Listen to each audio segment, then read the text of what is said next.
নমস্কার বন্ধুরা, মিষ্টি গল্প চ্যানেলের আরেকটি ব্লগে আপনাদের সকলকে স্বাগত।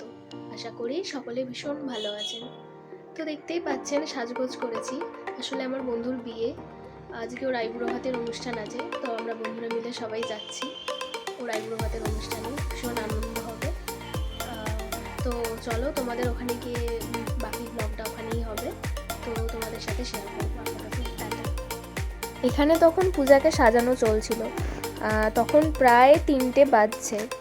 কাকিমা আমাদের সমানে তারা মারছে। কাকিমা বলতে পূজার মা, যে তোরা ওকে তাড়াতাড়ি সাজিয়ে আন রে, বারবেলায় খেতে বসবে নাকি। এবার ব্যাপার হচ্ছে পূজা রেডি হতেও দেরি করেছিল। ও যেহেতু একটাই মেয়ে, তো সমস্ত দায়িত্ব বিয়ের ওর ওপরেই ছিল। তো সেসব কিছু সামলে আরও অনেক কিছু কাজ ছিল, সেসব সামলে রেডি হতে দেরি করেছে। তো ওই জন্য বন্ধুরাই সবাই সাজাচ্ছিল ওকে, আমি ভিডিও করছিলাম। আসলে কি বলো তো, এগুলোই স্মৃতি হিসাবে থেকে যায়, এই আনন্দ মজাগুলো, কথাগুলো, এগুলোই থেকে যায়।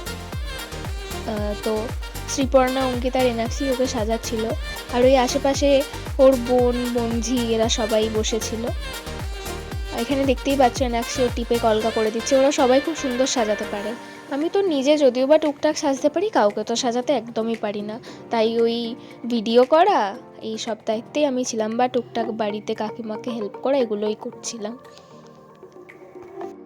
এরপরে ওর আইবুড়ো ভাতের থালাটা সবাই মিলে সাজাচ্ছিল ফুল দিয়ে, ভীষণ সুন্দর করে সাজানো হয়েছিল। এই যে দেখো, এখানে কাকিমা ওকে প্রথম আইবুড়ো ভাত খাওয়াতে বসেছে, দই খাইয়ে দিচ্ছিল কাকিমা ওকে। খা খা, ভালো করে খা, আইবুড়ো ভাতে শান্তি করে ভালো করে খেয়ে নে। এরপর বিয়ের দিন সারাদিন উপোস।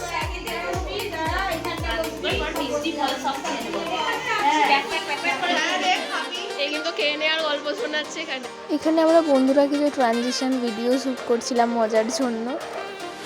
আইবুড়ো ভাতের দিন ওই কিছু সুন্দর ছবি আমরা তুলে দিয়েছিলাম বিভিন্ন রকম পোস্ট দিয়ে। আর এই যে আমরা বন্ধুরা সবাই ওর সাথে একসাথে ছবি তুলেছিলাম। আজকের ভিডিওটা এতটুকুই, দেখা হচ্ছে নেক্সট ব্লগে। আজকের মতো টাটা।